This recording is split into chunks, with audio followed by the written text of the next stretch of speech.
मानहियो जान से छोड़बो नहीं आसान से मरलो पछीन के ले अइबो भगवान से।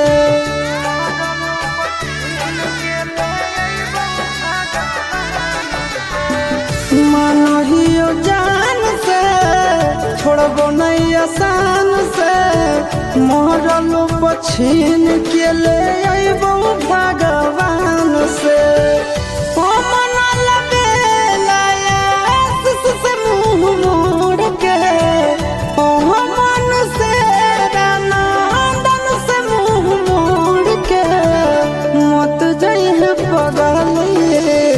पगला के छोड़ के मत जाइए